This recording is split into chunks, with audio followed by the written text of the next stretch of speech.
श्री कृष्णा। श्रीमद् भगवद गीता के छठे अध्याय को आगे पढ़ते हैं।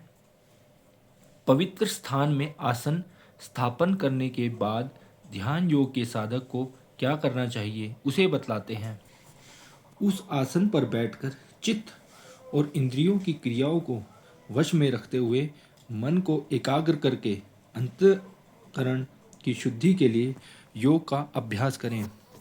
ऊपर के श्लोक में आसन पर बैठकर ध्यान योग का साधन करने के लिए कहा गया है।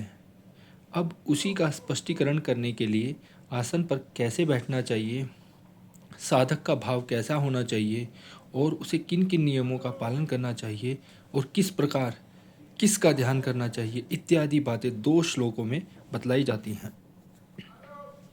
काया, सिर और गले को समान एवं अचल धारणा करके और स्थिर होकर अपनी नासिका के अग्रभाग पर दृष्टि जमाकर अन्य दिशाओं को ना देखते हुए ब्रह्मचारी के व्रत में स्थित भयरहित तथा भली भांति शांत अंतःकरण वाला सावधान योगी मन को रोककर मुझ में चित्त वाला और मेरे परायण होकर स्थित होवे।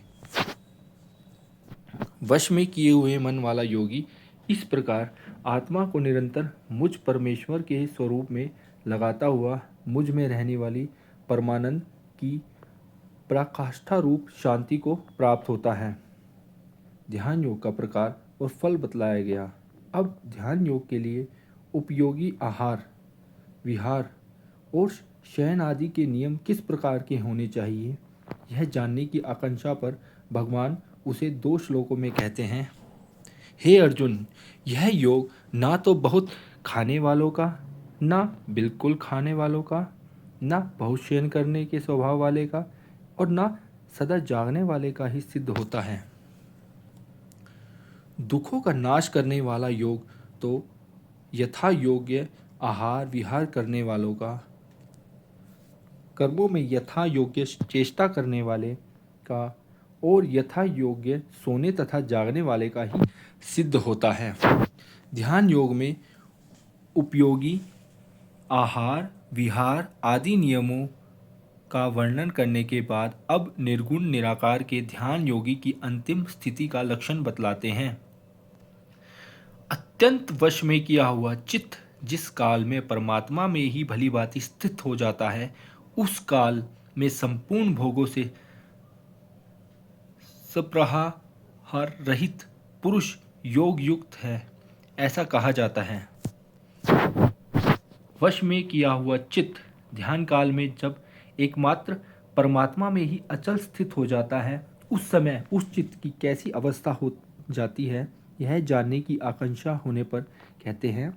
जिस प्रकार वायु रहित स्थान में दीपक चलायमान नहीं होता, वैसे ही उपमा परमात्मा के ध्यान में लगे हुए योगी के जीते हुए चित्त की कही गई है।